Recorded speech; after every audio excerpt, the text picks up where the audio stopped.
let's do one last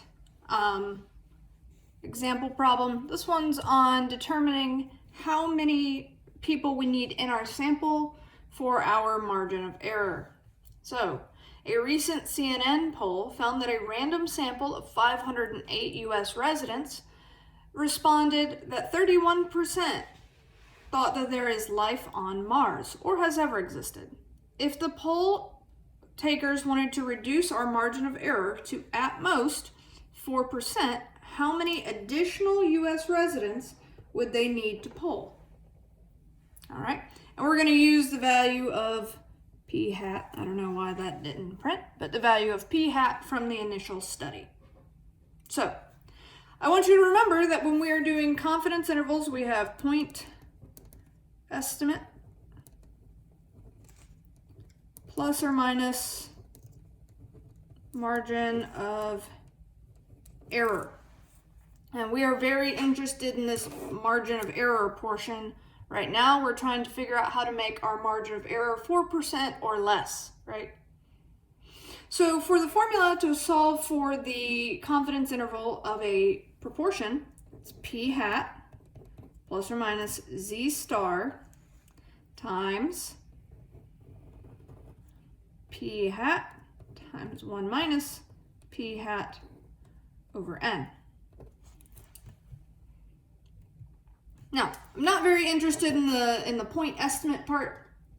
I'm much more interested in this portion right here, our margin of error. This is what I want to talk about. Okay. Well, it did not give us a confidence level. Let's say with a confidence level of, let's say 99%. That'll work. So we're trying to make a margin of error of at most 4% with a confidence level of 99%. We need to know how many more US residents do I need to randomly select.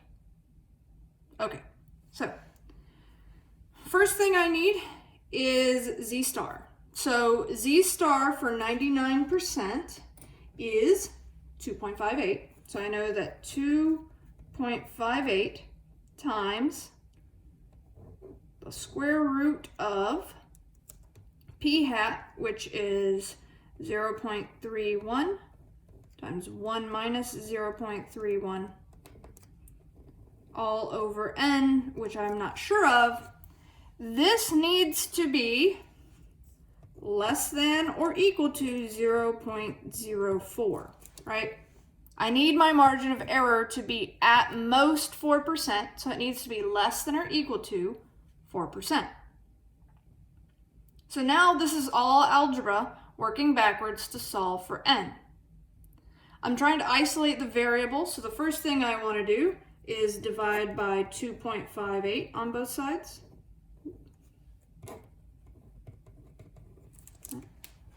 And this you can't do with a calculator as quickly as you can like confidence intervals. This you actually have to work out.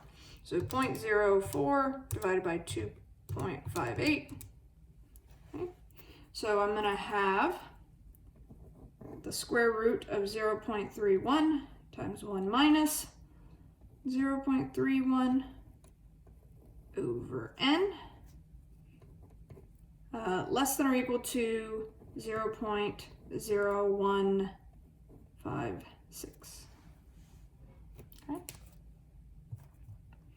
So I'm still trying to get n by itself. I'm trying to isolate n. So I am going to square both sides to get rid of that giant square root, and then I can start breaking that down.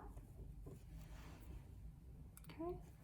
So I have 0.31 times 1 minus 0.31 over n has got to be less than or equal to, let's see, squared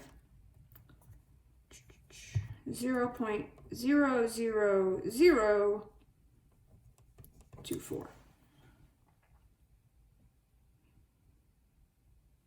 So I'm going to go ahead and calculate this portion up on the top. So I'm going to take 0.31 times 1 minus 0.31.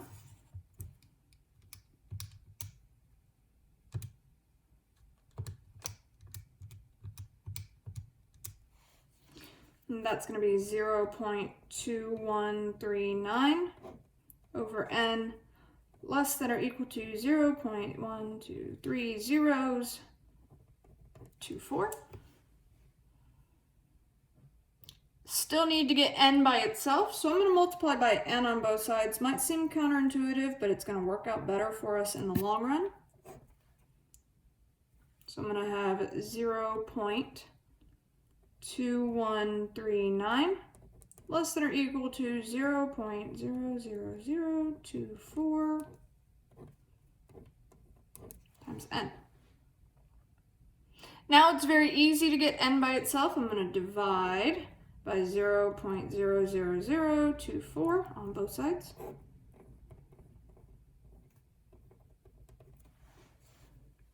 Okay. So divided by 0.00024. So I have 891.25 less than or equal to n. So that means n should be greater than or equal to, let me move this up. N should be greater than or equal to, I'm going to go ahead and round up to the next whole person, 892 people. Now, the question asks how many more people do they need to add? Well, the original sample size was 508. So I need to take 892 minus 508.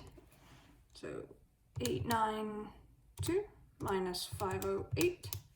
I need to sample 384 more people so that my margin of error is 4% or less.